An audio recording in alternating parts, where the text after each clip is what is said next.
Ay, sí, estaba asustado ya. ¿Cómo está Ignacio? Bien, ¿y tú? Bien, sí, es que no sé qué pasó aquí con la configuración del anfitrión, pero yo estoy, así que te voy a dejar el tiro como coanfitrión para que tengamos Ya, los buenísimo, dos buenísimo. capacidad ahí de reaccionar. Ya hay dos personas conectadas, pero esperemos hasta Sí, las pues, seis sí, treinta para que llegue más gente. Se inscribieron 60 personas, guau, harto. 66. Ah, está bien. Sí. Veamos cuántos llegan realmente. ¿Ya? Sí, pues. La Ya. Pilar va a entrar. Yo supongo que sí. Igual si no viene, tampoco importa mucho, pero quizás a ella le gusta como presentar. No sé si tú presentas o ella presenta o introduce Sí, a... justo me está hablando. Dame un Ah, segundo. ya, claro, claro.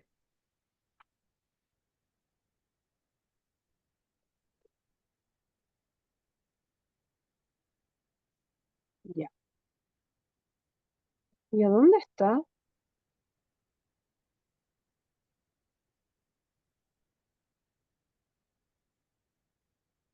Me dice que está dentro, pero no la veo. Yo tampoco la veo. Sí, No la tengo sí. ni siquiera como de escucha, de oyente. Ya, quizás. Déjame ver si a lo mejor entró con un perfil de otra persona.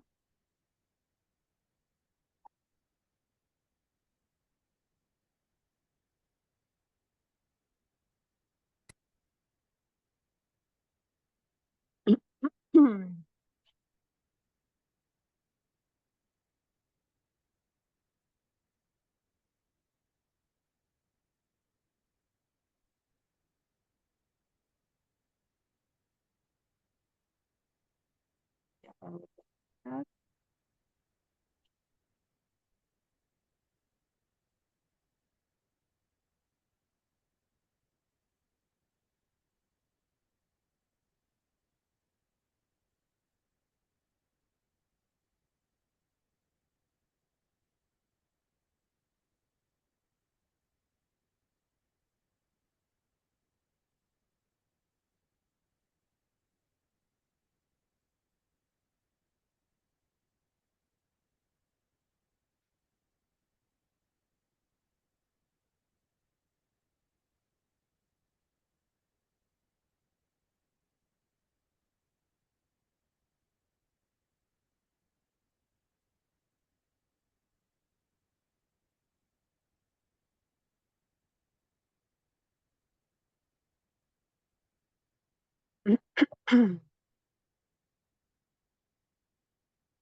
Eh, las preguntas me da igual. Si quieren interrumpirme, me interrumpan. Si quieren Ya, responder al final, me da lo mismo. De hecho, si me interrumpen, bacán, porque como más interactivo encuentro.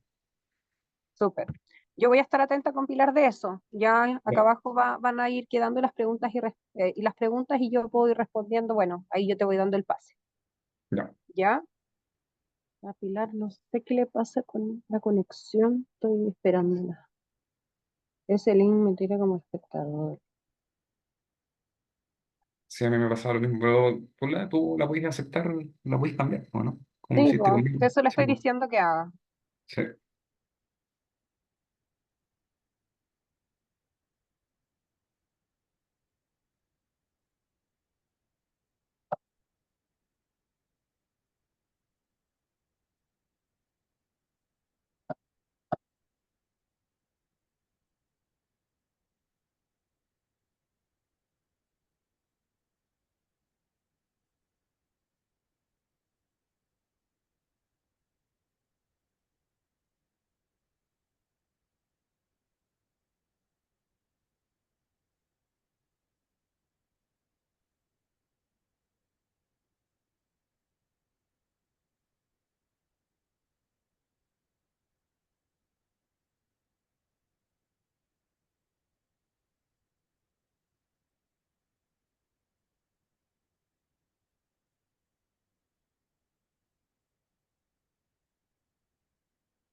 Y ahora sí me escuchan. Sí. ¿Cómo estás, Pilar? Bien. ¿Ustedes cómo están? Bien, gracias. Qué bueno. Oye, hay 19 ya ahí en sala. Oye, no sé por qué no me Sí, pude meter, fíjate. Uy, más lo que le hacía. No no me sé, dejaba. O sea, qué los raro. veía. Yo te vi a ti solita, después vi a Ignacio cuando ingresó. Y después, no sé por qué no me veía. Yo los veía solo ustedes dos. No, qué bacán. Entonces, ¿cómo lo hacemos? Como el otro día. Sí.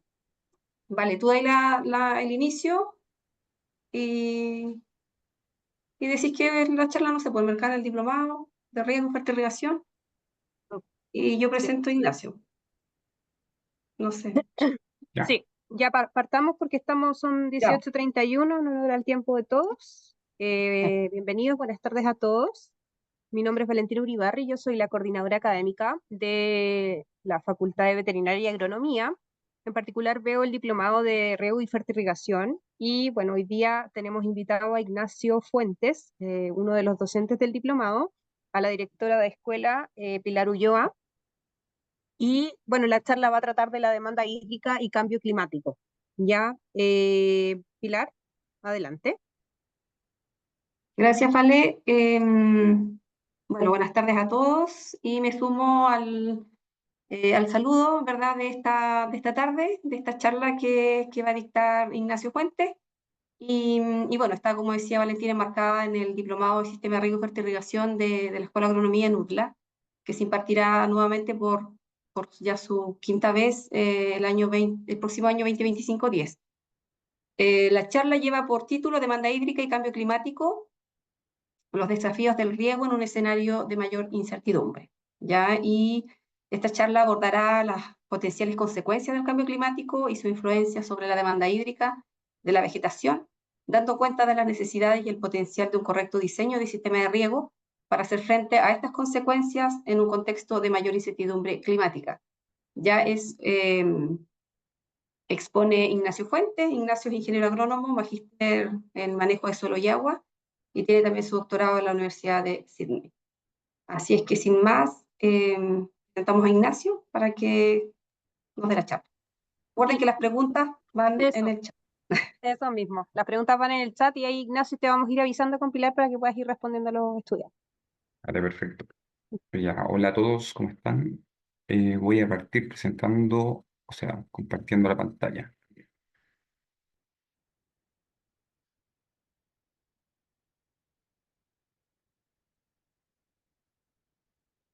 Me comentan si pueden verla, por favor. Si no hay problema. ¿Sí se ve? Está perfecto. Perfecto. Ya, entonces voy a partir primero introduciendo un poco lo que es el cambio climático, ¿ya? Y yo creo que ya probablemente todos sabemos lo que es el cambio climático, pero no está de más recordarlo a modo de introducción, ¿no es cierto? Y que básicamente el cambio climático viene a ser consecuencia del incremento en las concentraciones de dióxido de carbono en la atmósfera, las cuales han, como se puede ver en el gráfico a la izquierda, eh, han aumentado exponencialmente a partir de lo que es la revolución industrial, ¿ya? A partir de ese momento, entonces, se empiezan a utilizar combustibles fósiles, particularmente el uso del carbón es bastante predominante, y entonces empieza a liberarse una gran concentración de CO2 a la atmósfera. em, lo cual, si lo miramos así en escala geológica, podemos ver que en general tenemos variaciones en estas concentraciones, las cuales, por ejemplo, conducen a las glaciaciones, eh, pero definitivamente a partir de la revolución industrial, el pic de CO2 que se libera es mucho mayor y por lo tanto las concentraciones aumentan significativamente. Y esto viene aparejado con cambios en la temperatura, la temperatura del aire, em, como podemos ver en el gráfico a la derecha, donde nuevamente los cambios en la temperatura aumentan exponencialmente a partir de lo que es la revolución industrial. Em, y voy a dar cuenta un poquito de la historia ya, para dar cuenta de lo que ha sido el cambio climático. Probablemente uno de los primeros, de los precursores asociados al cambio climático, es Fourier, para dar cuenta de por qué la temperatura en la Tierra era tan templada, llega a la conclusión de que tiene que haber una consecuencia. Digamos, tenemos la radiación incidente del Sol, ¿no es cierto? Y de alguna forma esta radiación queda acumulada en la atmósfera y conduce a las temperaturas templadas, ¿no es cierto? Que son agradables, eh, a partir de las cuales podemos vivir, ¿no es cierto? Y esto es consecuencia, como les digo, de que la temperatura o la radiación de alguna forma que está quedando almacenada en la atmósfera, y conduce a un cambio térmico, y no toda, digamos, escapa, ¿ya? De la atmósfera, sino que, como les digo, parte de ella queda retenida, ¿ya?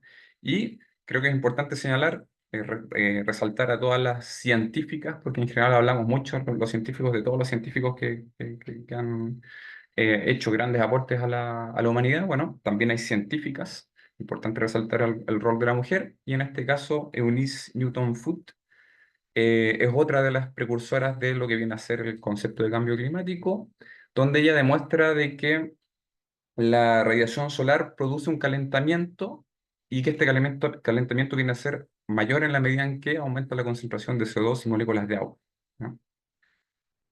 ¿Y qué es lo que pasa? Lo que entendemos como efecto invernadero, ¿ya? Básicamente tenemos la radiación incidente del Sol, que es como nuestra gran fuente de energía.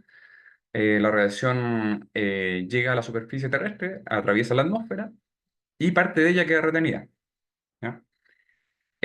Si uno hace un balance energético, en general la energía entrante debería ser equivalente a la energía que sale, ¿ya? Básicamente, la radiación neta viene a ser igual a el calor de flujo, el flujo de calor latente, más el flujo de calor sensible, más el flujo de calor en el suelo, ¿ya? ¿Qué es lo que está pasando en la actualidad? Que básicamente este balance no llega a ser cero. Básicamente hay un delta S, una variación en el almacenamiento de calor, producto de los gases que están en la composición de los gases en la atmósfera. Y como pueden ver la figura de la derecha, este delta S, esta variación en el almacenamiento, es equivalente a 0,9 watts por metro cuadrado, que es, si lo multiplicamos por la superficie entera del planeta, implica que hay una fuente de energía que está siendo retenida. Hay un delta S, una variación en el almacenamiento positiva, que está conduciendo al calentamiento climático, ¿ya? Y cuando hablamos de gases de efecto invernadero, en general, hablamos de una serie de compuestos de gases, que son los que más influyen sobre lo que viene a ser el calentamiento climático, ¿ya? Dentro de estos, el principal, el predominante, viene a ser el dióxido de carbono, que, como se ve en el gráfico, cuenta como el 75% de los gases de efecto invernadero. O sea, tres cuartos de los gases de efecto invernadero vienen a ser dióxido de carbono.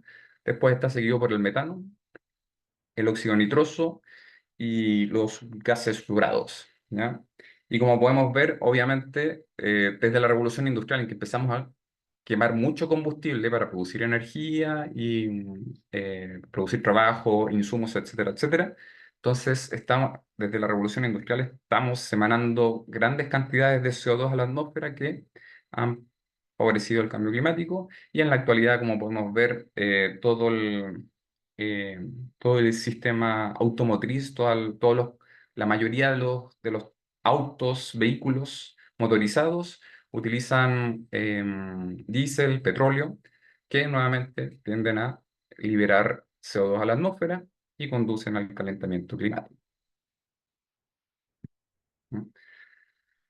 Siguiendo, digamos, la trayectoria histórica, después viene otros científicos que contribuyen al conocimiento del cambio climático. Uno de ellos es Arrhenius, eh, que da cuenta, ¿no es cierto?, de que el vapor de agua varía constantemente en la atmósfera. De hecho, si es que lo miramos a escala diaria, tenemos variaciones significativas en lo que es el vapor de agua en la atmósfera, que conducen, ¿no es cierto?, a humedades relativas que varían mucho diariamente y estacionalmente.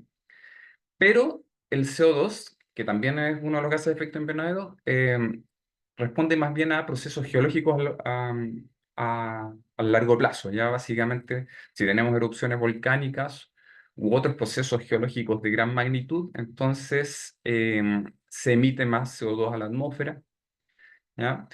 Y en este caso él realiza un modelo, de hecho realiza uno de los primeros modelos climáticos en el cual la temperatura es dependiente de los niveles de CO2 y em, él establece una relación, un feedback positivo que genera una suerte de bucle donde el aumento de CO2 incrementa la concentración de vapor de agua, que aumenta la temperatura en un bucle de retroalimentación positiva. ¿Ya? Em, Eso es lo que plantea Arrhenius y después, por ejemplo, Guy Stewart y otros más vienen a dar cuenta de que efectivamente los niveles de CO2, los niveles y la temperatura del planeta están aumentando y lo demuestran empíricamente. ¿No? Ahora, ¿qué es lo que pasa con estos científicos? Que en general para la sociedad, la sociedad es media escéptica y en general se los acepta con reticencia, ¿ya? Si bien ellos dan cuenta de todo lo que está, de los procesos que están ocurriendo, la sociedad pone, ¿no es cierto?, el pie en el freno y dice, oye, oye, pero tranquilo, si la cosa no es tan grave, qué sé yo, podemos seguir quemando combustibles, qué sé yo. Y este grafiquito viene a mostrar de alguna forma la separación entre distintos componentes y cómo afectan el cambio climático. Hace la separación entre los factores naturales, ¿no es cierto?, que viene a ser como el achurado verde, donde tenemos que es una línea relativamente con poca variación.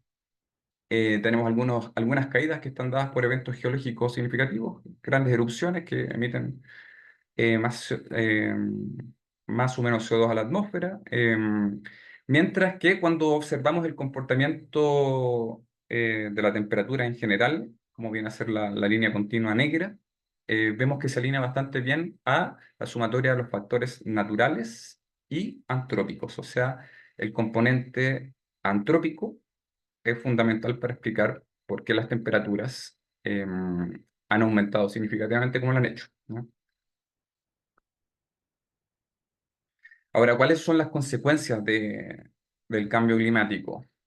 ¿Ah? Lo más lógico, lo que todos sabemos, ¿no es cierto?, es que hay un aumento progresivo y sistemático en las temperaturas a lo largo de todo el año y que aumenta, como les digo, sistemáticamente en el tiempo. Básicamente todos los años empieza a ser cada vez más caluroso, más caliente. Em, y digamos, ya en la actualidad ya estamos al borde de lo que viene a ser el aumento de 1,5 grados Celsius a partir de tiempos preindustriales. Y estamos a punto de llegar, bueno, en unos años más, pocos años más, probablemente vamos a llegar al aumento de 2 grados Celsius, que viene a ser el límite establecido en el Acuerdo de París, que fue firmado por las distintas naciones para limitar el calentamiento climático. ¿No? Y este calentamiento si bien no es parejo a lo largo del mundo, hay variabilidad geográfica, pero sí ocurre sistemáticamente en todo el mundo. O sea, básicamente todos los sectores se están calentando. ¿Ya? Em, y bueno, y Chile no está exento a esta problemática. Y obviamente en la medida en que aumentan las temperaturas, se empiezan a derretir las masas de hielo, los glaciares, la Antártica, el Ártico. Y obviamente viene a haber todo un deterioro de ciertos ecosistemas. Ya, por ejemplo, la imagen arriba podemos ver dos fotos para el mismo lugar donde podemos ver cómo los glaciares han retrocedido significativamente y abajo esas montañas que se ven son básicamente acá los Andes centrales de Chile y nuevamente podemos ver cómo desde 1950 a 2018 han retrocedido significativamente todos los glaciares, ¿no? Y obviamente en la medida en que retroceden los glaciares, entonces tenemos menos agua disponible, ¿ya? Menos agua disponible para la agricultura y para las distintas actividades humanas, para el consumo, etcétera, etcétera. Pero el cambio climático no solo afecta las temperaturas, sino que también tiende a afectar la dinámica de las precipitaciones.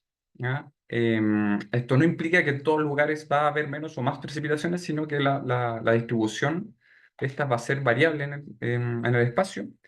Hay lugares donde va a precipitar más, como puede ser el trópico, mientras que hay sectores donde va a precipitar menos, qué es lo que está sucediendo en Chile. Y estas son proyecciones de este modelo para finales de este siglo, donde se observa que en Chile al menos el déficit de precipitaciones va a ser de alrededor 10 pulgadas, o sea, 10 pulgadas, una pulgada son 2,54 centímetros, entonces son 10 pulgadas son 25,4 centímetros, que es equivalente a 254 milímetros. Y, por ejemplo, en una zona como Santiago, que tiene una precipitación media de alrededor de 350 milímetros, entonces estamos hablando de que a finales de siglo caerían ya no 350 milímetros, sino 100 milímetros, lo cual es significativamente menos y es terrible eh,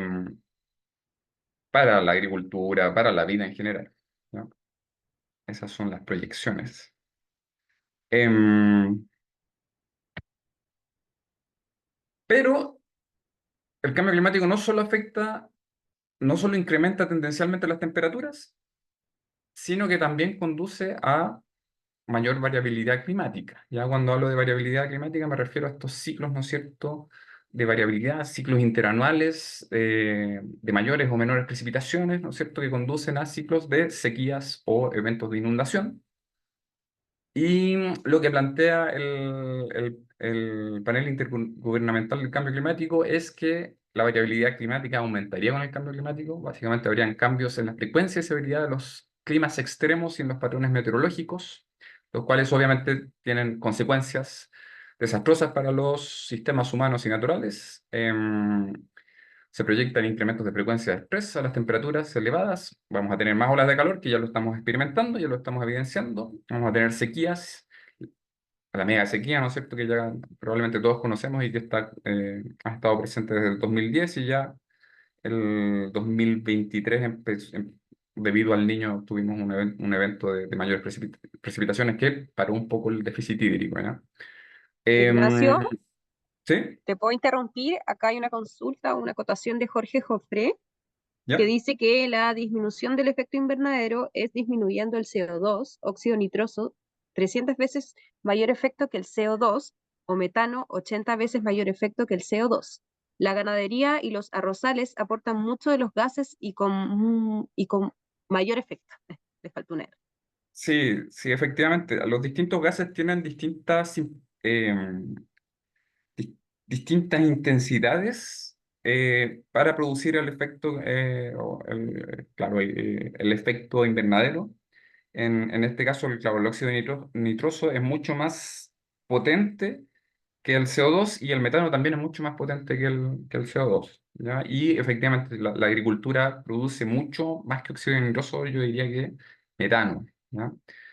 Pero ya, buena acotación, gracias por el dato. Y la imagen lo que muestra acá es básicamente la variación en el tiempo del índice estandarizado de precipitaciones, o sea, básicamente cómo ha variado la precipitación en el tiempo, donde colores más azules vienen a ser años más húmedos y colores más rojos son años más secos. Y lo que podemos ver es una intensificación una mayor predominancia de colores más rojos a partir del 2007, que puede condecirse con lo que es la mega sequía, el efecto de la mega sequía, y podemos ver que ya alrededor del 2019 la severidad de estos eventos, ya sea de sequías o de inundaciones, son bastante graves, ¿ya?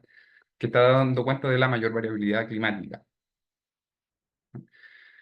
Em, y como se llama la variabilidad climática en Chile, es particularmente eh, o se afecta bastante por lo que viene a ser el ciclo del niño, ¿ya? El niño o la niña, em, donde se ha visto que hay eventos de 3 años consecutivos de la niña que son básicamente sequías prolongadas en Chile. Y básicamente lo que plantea un trabajo que salió hace no mucho, hace un año, es que a pesar de que bajo el calentamiento asociado a los gases de efecto invernadero se proyectan eventos más frecuentes del niño fuerte, la frecuencia de la niña multianual crece proporcionadamente más. O sea, básicamente para Chile vendría a ser la sequía se tiende a prolongar más de lo que van a ocurrir eventos fuertes del niño, que son eventos de inundación en general, ¿ya?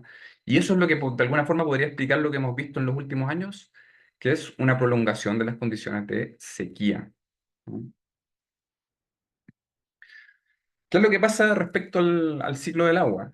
En general, con el calentamiento climático uno puede plantear o hacer una suerte de síntesis y dar cuenta de que el ciclo del agua se está intensificando, se está acelerando un 2 a 4% por cada aumento de grado Celsius de incremento desde 1960. O sea, básicamente el ciclo se acelera, ¿ya? ¿Qué es lo que pasa? Precipita, pero precipita mucho más intensamente, ¿ya? No precipita todos los años, bueno, cambia la frecuencia de alguna forma, aumenta la intensidad, quizás disminuye la frecuencia, pero aumenta la intensidad. Si precipita más intenso, entonces el agua cae con mucha fuerza, con mucha energía, tiende a escurrir, y como en la medida en que escurre rápido, se reduce la infiltración y se reduce la recarga a los acuíferos, ¿ya? O sea, tenemos menos agua disponible. Y como escurre rápido, básicamente pasa rápido hacia los cauces de agua naturales y tiende a em, salir hacia las vías de evacuación que viene a ser el mar, ¿ya? Pero el proceso también, en la medida que hay mayor calentamiento, tiende a haber mayor evaporación, se acelera ese proceso y así todo el flujo, el ciclo se acelera y en la medida que se acelera hay menos oportunidades de almacenar agua en la superficie de la Tierra, ¿ya? Y como les señalaba también, lo que se está produciendo bastante son el aumento en las olas de calor, ¿no es cierto? Que vienen a afectar a la vegetación. Hay los aumentos por sobre los umbrales óptimos de temperatura en los cultivos necesitan de una disipación de la energía, ¿ya? ¿Y cómo se disipa la energía? Principalmente mediante la evapotranspiración, ¿ya? Básicamente es calor latente, es básicamente el cambio del estado del agua, desde líquido a gaseoso, que libera energía, libera calor, y eso conduce a reducir el estrés mediante la transpiración. Obviamente, en la medida en que hay mayor transpiración, eh, necesitamos agua para sostener esa transpiración, ¿ya? Va a conducir a una, por ejemplo, el aumento de la temperatura, a una mayor evaporación de los suelos, pero en la medida en que hay mayor transpiración, también el agua de los suelos también está saliendo, está siendo bombeada de los suelos hacia las plantas y posteriormente hacia la atmósfera, ¿no? Entonces, la disponibilidad del agua es fundamental en este proceso y en la medida en que nos falta el agua, las plantas se estresan, empiezan a haber procesos fisiológicos que se afectan y puede llevar a la senescencia, a la muerte de las plantas, ¿ya? Eh, Importante señalar que en cultivos como el trigo y el maíz, el estrés térmico en ciertas épocas, en ciertas etapas, como en el caso de la floración, tiende a afectar la formación de granos y por lo tanto afecta los rendimientos, ¿ya? Y obviamente para reducir todos estos efectos es fundamental el riego, el disponer de agua frecuentemente y en la medida en que las plantas la necesiten para reducir el estrés. Y estas son algunas de las proyecciones en términos de producción de alimentos con el cambio climático, de acuerdo a la FAO y Oxfam. Para el 2030 se reducirían los rendimientos en términos de maíz un 12%, de arroz un 23%, trigo el 13% y otros cultivos el 8%. Y obviamente en la medida que hay menor oferta, los precios, la curva de la demanda y oferta se ajusta, ¿no es cierto? Y los precios tienden a aumentar. Y por lo tanto se proyectan aumentos de precios de un 90% para el maíz, 89% para el arroz, 75% para el trigo y así sucesivamente, ¿no? Ahora vámonos al ámbito local, ¿no? ¿Qué es lo que está pasando en Chile? ¿Ya? Estos mapas que estoy mostrando acá son estaciones hidrológicas, básicamente son estaciones donde se está midiendo el caudal en cauces de agua, ríos, u otro tipo de efluente, ¿ya? Y como pueden ver, acá tienen las series de tiempo, a la imagen, los gráficos a la derecha, de los caudales, cómo están variando los caudales en el tiempo. Y en general, si desestacionalizamos la serie, porque tenemos mucha estacionalidad, los caudales tienden a disminuir con el tiempo, ¿ya? Y están disminuyendo en una significativa cantidad de estaciones hidrológicas, de ríos y otros cauces. De hecho, si hacemos como el resumen en general de todos estos datos, el 52% de las estaciones hidrológicas presentan tendencias negativas, o sea, estamos perdiendo caudal, ¿ya? Y la tendencia media es de una pérdida de 0,83 metros cúbicos por segundo al año, ¿ya? Que es bastante agua. De hecho, es un montón de agua. Em, Respecto a las aguas subterráneas, el panorama no es muy distinto. Acá tenemos distintos pozos de monitoreo entre la cuarta y la sexta región, donde más hay pozos de monitoreo. Y lo que observamos a la imagen derecha son ya las series de tiempo de los niveles en los pozos y como podemos ver los niveles están cayendo en una parte significativa de los pozos. Y nuevamente si hacemos el análisis estadístico, agrupando estos distintos pozos de monitoreo, el 65% de los pozos presentan tendencia negativa. Estamos hablando de que 2/3 de los acuíferos están disminuyendo los niveles en ellos, ¿ya? Y estos niveles decaen en promedio 0,34 metros al año, que en 3 años estaríamos perdiendo 1 metro en los niveles de agua subterránea, ¿ya? Lo cual también es tremendo, mucha agua que... O sea, básicamente la dinámica de los recursos hídricos, con lo que quiero señalar acá, es a la baja, como que la disponibilidad de agua está cayendo significativamente en el tiempo.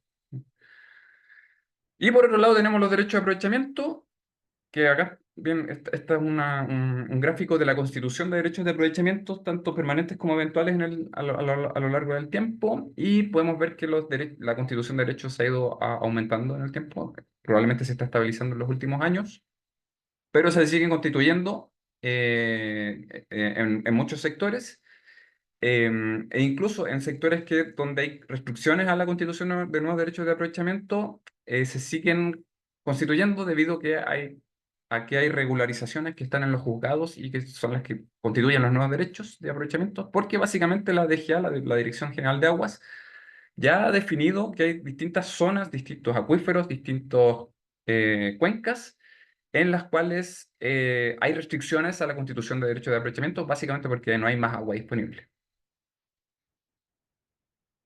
Ignacio, ¿Sí? aquí hay una pregunta de Cecilia Paredes. ¿Existen modelos hidrológicos capaces de predecir cómo se ve afectado el ciclo del agua ante eventos de lluvias extremas? Sí, sí, por supuesto que hay modelos hidrológicos y hay modelos hidrodinámicos, ¿ya? Son de distinta naturaleza, pero ambos de alguna forma son capaces de predecir qué es lo que ocurriría bajo condiciones de precipitaciones disímiles a las que tenemos actualmente, o sea, con cambio climático, si se quiere, o bajo mayores intensidades de precipitación. Sobre todo los modelos hidrodinámicos en el caso de si queremos modelar lo que es cómo afecta la intensidad de precipitación ya sea las inundaciones, entre otros. Pero sí, sí, sí, efectivamente. Em, y lo que podemos constatar respecto a cuerpos de agua superficiales, acá tenemos es la laguna de Aculeo, que probablemente todos conocemos, ¿no es cierto? Y donde es bastante famosa porque a partir del 2018, 17, 18, no estoy seguro cuándo, se secó, a pesar de que un cuerpo de agua superficial permanente, nunca había pasado, y estuvo varios años seca. Ahora, con los últimos eventos de precipitaciones, los niveles volvieron a subir, lo cual es muy bienvenido, pero de alguna forma hay que hacer una gestión para evitar que vuelva a ocurrir lo que pasó, y digamos que está también pasando en otros cuerpos de agua superficiales, como el caso del lago Peñuelas, entre otros, ¿no? Ya, ¿y qué es lo que está, como agrónomos, así ya más en la dinámica riego, qué es lo que está pasando con la demanda hídrica, ¿ya? Con el cambio climático? Es interesante, es una buena pregunta, digamos, como para analizar, ¿ya? Por un lado, la demanda hídrica, consideremos que es evapotranspiración. En la agricultura, demanda hídrica equivalente a evapotranspiración, y vamos a tener dos suertes de ¿cómo decirlo? La evapotranspiración la podemos dividir en dos, o la podemos clasificar de dos formas, si se quiere. La primera es la demanda atmosférica, ¿ya? Que viene a condicionar lo que viene a ser la evapotranspiración potencial o la evapotranspiración de referencia, donde hay muchos modelos. Em, Esa es una demanda eurorespirativa. La otra es básicamente la sumatoria de estas condiciones meteorológicas, la eurorespiración potencial y de referencia, más condiciones reales de disponibilidad de agua y de cultivos, ¿ya? Entonces, por un lado tenemos que viene esto viene de alguna forma a definir lo que es la evapotranspiración real o la evapotranspiración del cultivo. Entonces, por un lado tenemos evapotranspiración potencial o de referencia, que es básicamente la demanda atmosférica de agua, y por otro lado tenemos la evapotranspiración real, que es la sumatoria de estas condiciones meteorológicas, de esta demanda meteorológica de agua, más la disponibilidad de agua dada por los suelos y por los cultivos, ¿no? Em, y tenemos que considerar que, ¿por qué hago la alusión? Eh, Porque en general vamos a ver que ambas son muy distintas, por un lado, y que de alguna forma la respiración va a estar limitada, ya sea por una limitante energética, que es básicamente cuántos demanda la atmósfera o la meteorología, y por otro lado, un límite hídrico, que es lo que está, básicamente este es el plot de abajo a la izquierda, que es el diagrama de Búdico, la aproximación de Búdico para entender el componente de las cuencas y la transpiración. Ya todas las cuencas entonces vienen a estar definidas por un límite hídrico o un límite energético, ¿ya? Y esto va a variar latitudinalmente en Chile, ¿no? Entonces, cuando nos concentramos en lo que es la respiración de referencia, la respiración potencial, tenemos distintos modelos, probablemente el más sencillo es Hargreaves, que utiliza la radiación neta y por otro lado también las temperaturas, ¿ya? Entonces, si sabemos que las temperaturas están incrementando, lo más probable es que de acuerdo a esta ecuación, la radiación es más o menos constante, asumamos que es constante, entonces la respiración de referencia debería aumentar, ¿ya? Simplemente porque porque la temperatura está aumentando, ¿ya? En otros modelos más complejos como Priestley-Taylor tenemos la radiación neta, el calor de flujo hacia el suelo, un albedo, ¿no es cierto? Y tenemos la pendiente, este delta, que se llama básicamente la pendiente de la curva de presión de vapor, la cual nuevamente es dependiente de la temperatura. Entonces, básicamente, si las temperaturas varían, entonces debería variar de alguna forma que es necesario analizar la evapotranspiración de referencia, la demanda atmosférica de agua, ¿no? Y acá tenemos, ¿no es cierto?, la clásica evapotranspiración de referencia dada por la ecuación de Fao-Penman-Montit, el Fao 56, como lo conocemos, donde nuevamente la temperatura está metida en la ecuación y también está metida el déficit de presión de vapor y por lo tanto, nuevamente con el cambio climático, la evapotranspiración de referencia, esto es, la demanda atmosférica de agua debería variar, lo cual hay que analizarlo, ¿no? Y por otro lado tenemos la evapotranspiración de cultivo, que en algunos casos puede ser definida mediante un balance energético, donde la transpiración viene a ser igual al flujo de calor latente dividido por el calor de vaporización, que es igual a la radiación neta menos el flujo de calor sensible menos el flujo de calor en el suelo. Eso ya como un tecnicismo, si se quiere.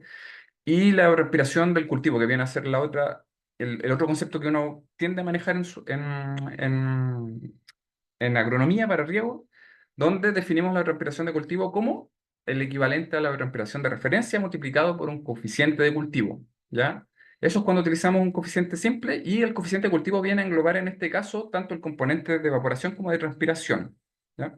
Si utilizamos un coeficiente dual, básicamente estamos diciendo, descomponiendo el coeficiente de cultivo, el K sub C, en un coeficiente de cultivo basal que separa transpiración y un coeficiente de evaporación que separa evaporación a partir del suelo, ¿ya? Que es más complejo en general, uno no lo utiliza mucho. Pero básicamente con esto quiero darles cuenta que estos, ya sea el K sub C como el K sub CB o el K sub E, dependen de la humedad del suelo y de las propiedades de la vegetación, del cultivo, ¿no? Entonces la evapotranspiración real depende de la agua disponible en los suelos y depende de nuestra planta, qué tan grande está, en qué etapa fenológica se encuentra, etcétera, etcétera, ¿no? Y acá calculé unas tendencias utilizando el modelo MODIS, que básicamente utiliza Perman-Montit, para calcular la evapotranspiración potencial y la respiración real, ¿ya? Y lo que podemos observar para Chile, en el caso a la izquierda de la evapotranspiración potencial, es que la demanda atmosférica o meteorológica de agua está incrementando, ¿ya? Y está incrementando significativamente y en el tiempo, aquellos píxeles que están enmascarados en este caso es básicamente porque las tendencias no son significativas, pero todos aquellos colores rojizos o azules son tendencias significativas. O sea, básicamente la evapotranspiración está aumentando en el tiempo. Pero si miramos la evapotranspiración real, que viene a ser la sumatoria, ¿no es cierto?, de evapotranspiración atmosférica, más disponibilidad de agua en el suelo, más características de cultivo, entonces tenemos colores más celestitos, o sea, básicamente está disminuyendo, ¿ya? A lo largo de Chile. ¿Y por qué está ocurriendo esto? Bueno, básicamente porque probablemente hay menos agua disponible, ¿ya?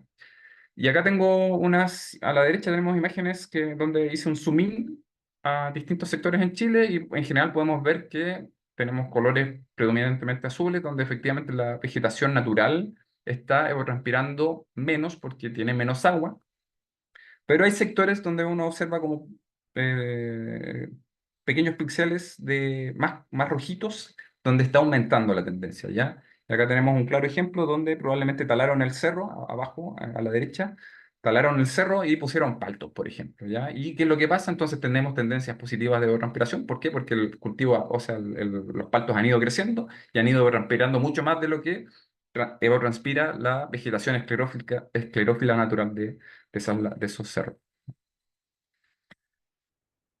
Ya, y veamos algunos detalles asociados al riego respecto al cambio climático.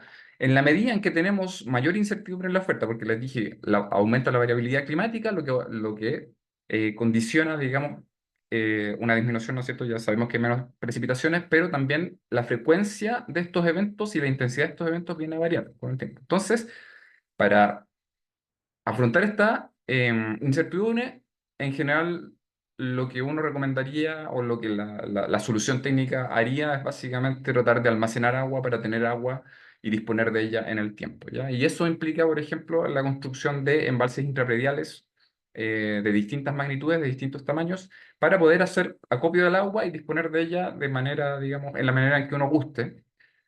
Haciendo esto uno podría, por ejemplo, ejecutar un riego localizado de alta frecuencia, esto es regar todos los días y reponer la lámina respirada diaria, ¿ya? Problemas de esto, evapotranspiración, ¿ya?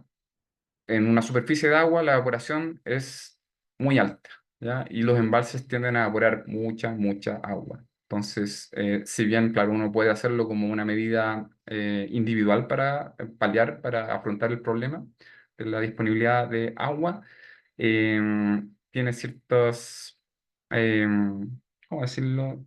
Eh, Tiene ciertas consecuencias negativas, ¿no? Como la evaporación que se pierde harta agua. Otro problema, en la medida en que los niveles de los pozos están disminuyendo, ¿qué es lo que pasa?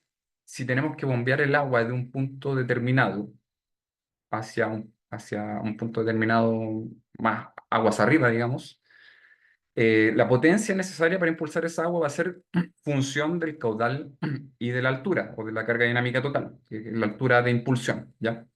En la medida en que tengo que impulsar el agua más arriba, entonces necesito más potencia, ¿ya? Y si necesito más potencia, necesito más energía también, ¿ya? Y obviamente más energía implica también mayor consumo eléctrico y mayor gasto para los proyectos, ¿no? Entonces siempre hay que tener, digamos, esta suerte de comprensión de que hay una suerte de nexo entre lo que es el agua, la energía y los alimentos. De que en la medida en que la disponibilidad de agua es menor y los niveles, y si estamos bombeando, necesitamos bombear más arriba, porque los niveles de los pozos están disminuyendo, entonces, no solo tenemos que incurrir en gastos para profundizar el pozo, sino que también el gasto en consumo energético va a ser mayor, ¿ya? Y obviamente esto conduce a mayores gastos energéticos a escala ya regional, global, no sé si global, pero nacional.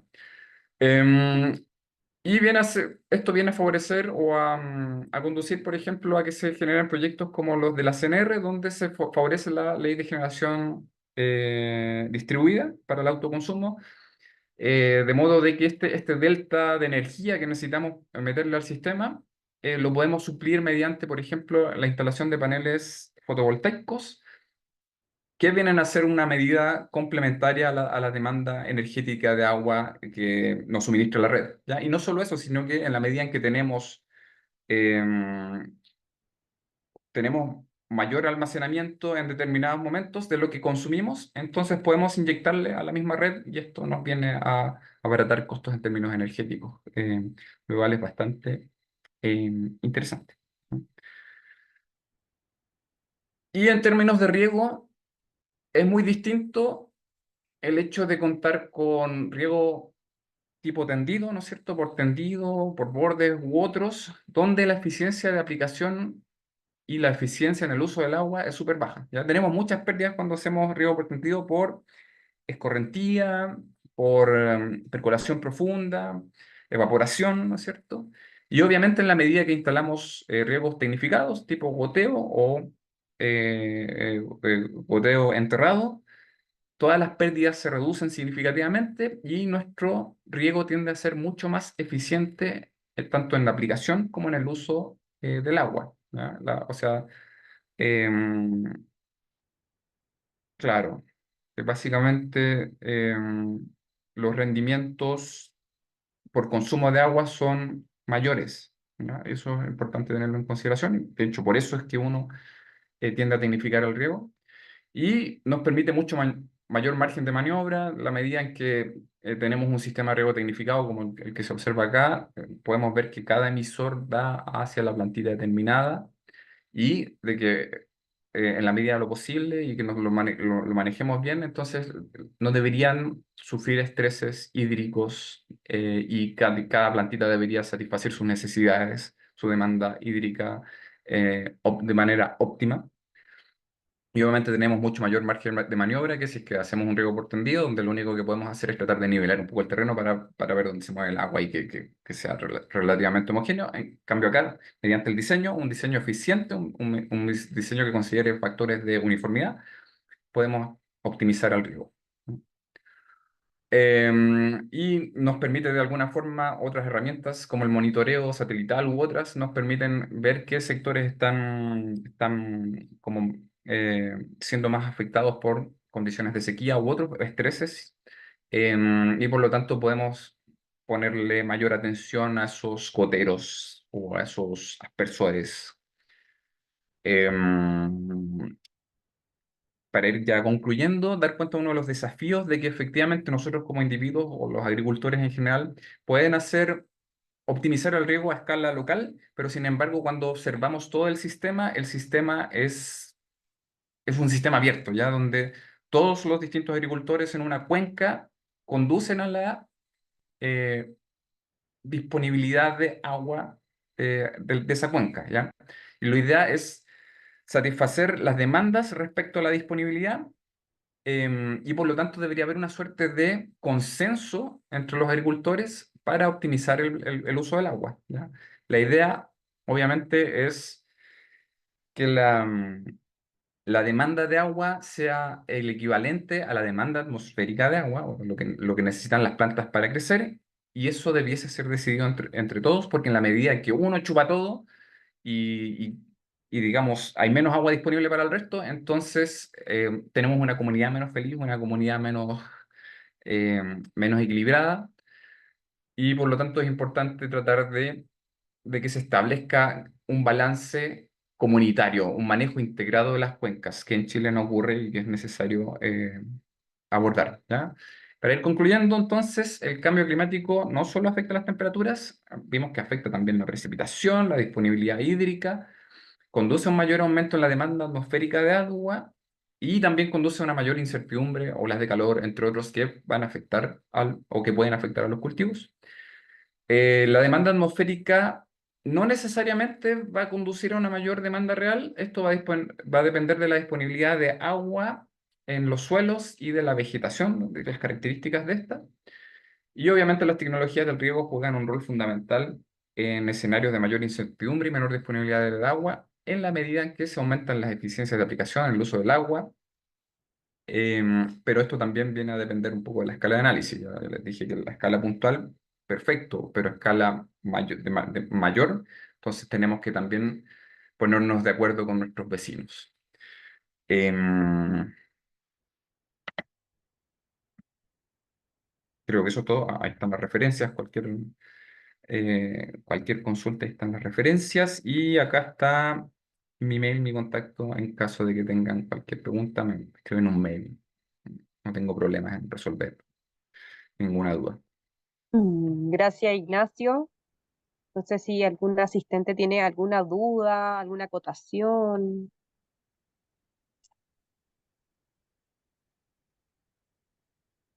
Voy a ver acá. Ya. Ahí hay algunas manitos levantadas. ¿Está Sí, Cecilia? No, Francesca. sí, voy a ver para poder darle el pase para que hable. Yo no veo la manito abierta. Aquí está.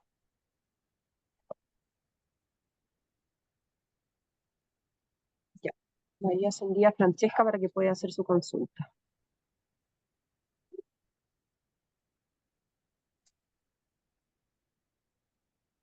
Hola Francesca, ¿cómo está? No le permite. Ahí sí. Francesca, Mm, Quizás levantó la mano nomás, pero se equivocó y sí, quería aplaudir, no sé. puede ser, pero está habilitado su audio, o sea, no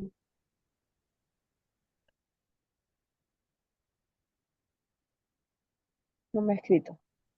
Voy a darle el pase a la otra persona mientras tanto y nos puede dejar también la pregunta escrita Francesca. No hay No, creo nadie que más la que otra quiera persona era Cecilia Ramos, pero no, bajó su manito, así que yo creo que fue un bajo su error. manito. Ya. Mm. Yo estoy viendo una pregunta acá, dice, creo, o no, Sí. un comentario. Creo Mm. conveniente siempre en todas las instancias posibles relevar el rol de los bosques, especialmente nativos en la retención de agua en los acuíferos. Sí, sí, no, de todas formas. Los bosques juegan un importante rol regulador, em, sobre todo los nativos. Digamos que los eucaliptus tienden a respirar harta agua.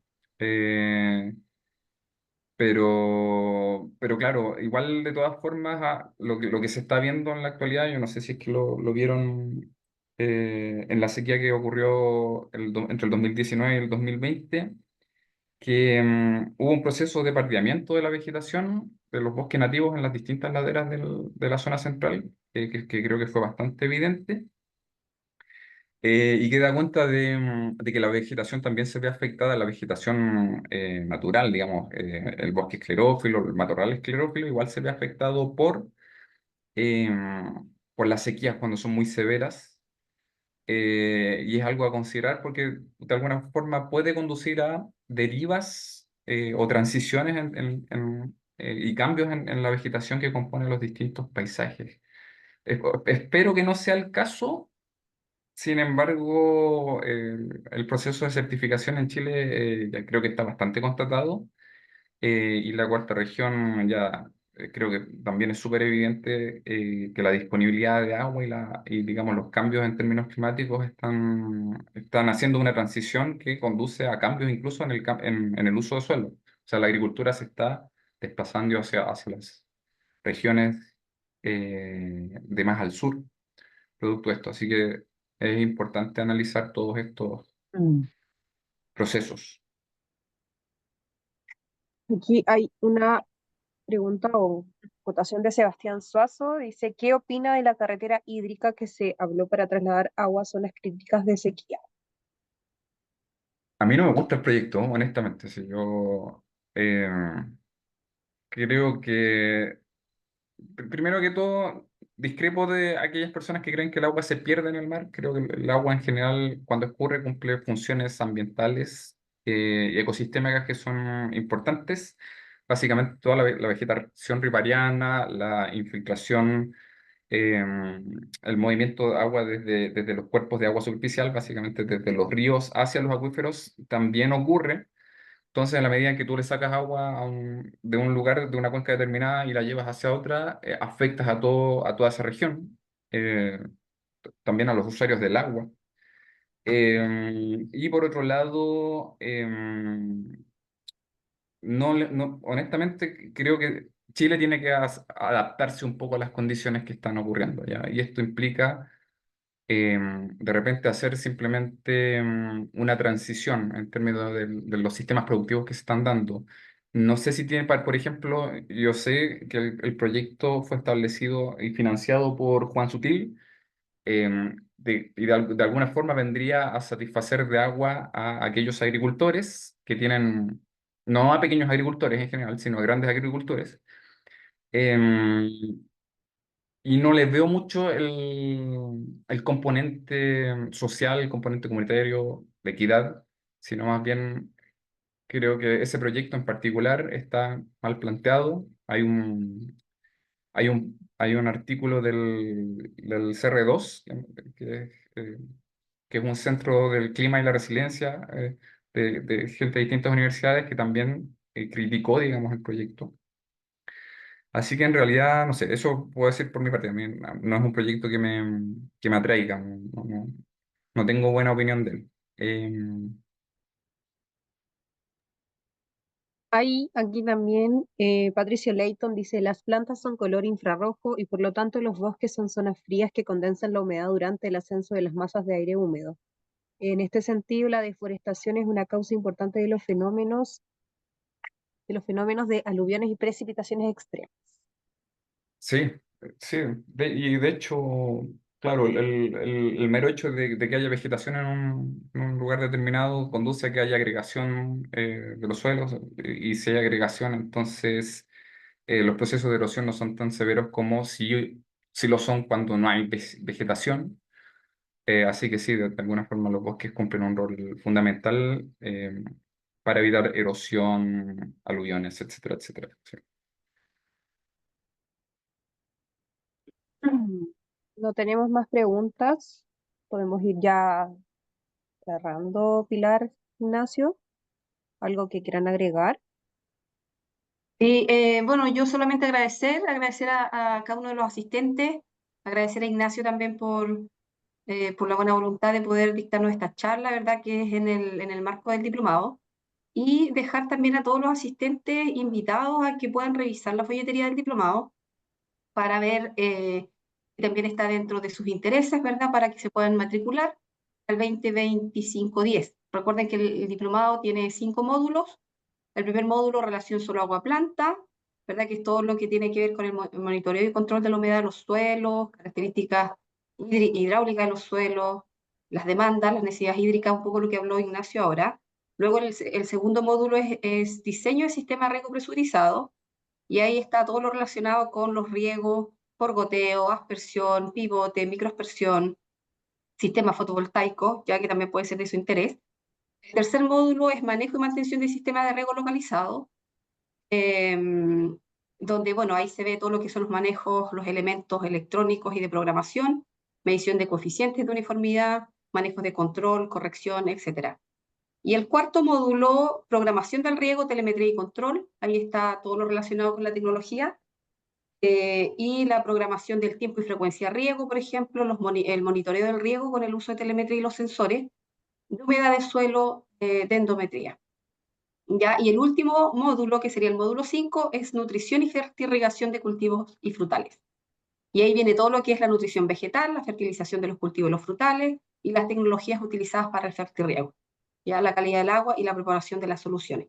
Así es que el equipo que lo compone son docentes con alta experiencia. Bueno, dentro de ello está Ignacio también con uno de los módulos.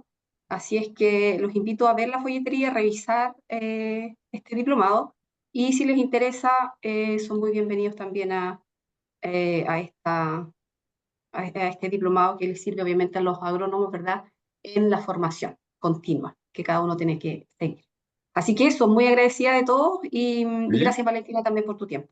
Sí, Ignacio. queda hay una una última preguntita. preguntita que hicieron, sí. Esa, la Respecto a puedes, cuál es sí, cuál eso. es mi opinión respecto a cómo hacer frente a menos precipitaciones y seguir produciendo alimento.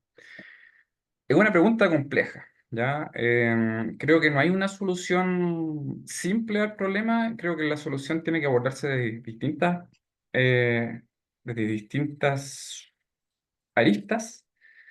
Una de ellas, obviamente, el riego. Básicamente, tratar de aumentar lo más posible la eficiencia del uso del riego, la eficiencia de aplicación con las tecnologías del riego.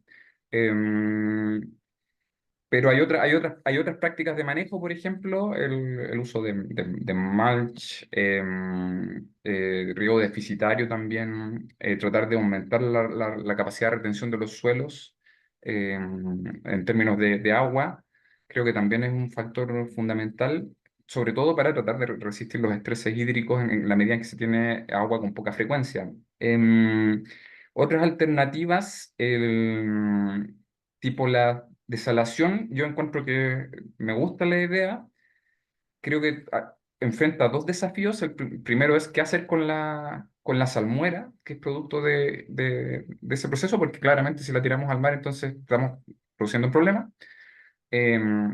Básicamente anoxia, exceso de salinidad y por lo tanto zonas muertas en el océano.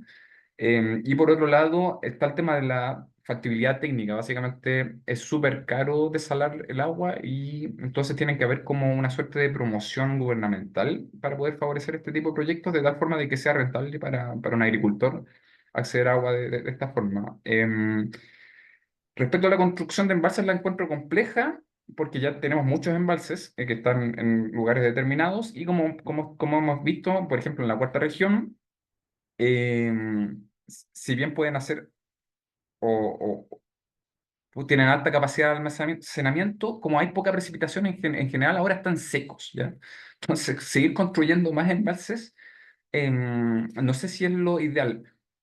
Manejo de recarga artificial de acuíferos también puede ser una alternativa. Es interesante, creo que se ha explorado poco y me quedan varias en el tintero que no se me ocurren, pero hay hartas cositas que se pueden explorar para tratar de aumentar la eficiencia y tratar de hacer frente, ¿no es cierto?, a la reducción en la disponibilidad de agua. Eso. Gracias, Ignacio. Gracias, Pilar. Vamos a ir cerrando. Agradecemos también a todos los asistentes. Estaremos haciendo también varias charlas más, así que estén atentos los vamos a dejar invitados también. En enero tenemos una que tiene que ver con agroecología, que también es un diplomado que tenemos para el 2025, em, en el primer semestre del 2025. Así que los dejo cordialmente invitados y les agradezco por su tiempo. Gracias, Ignacio y Pilar, nuevamente. Aquí Muchas otra gracias a pregunta, todos. ¿Eh? no un comentario nomás de Baldur. Bien. Sí. Eso, muchas gracias a todos, que estén muy bien. Gracias, Pilar, gracias, Ignacio, Gracias, que Gracias, estén gracias. bien, cuídense. Un que gusto. estén bien.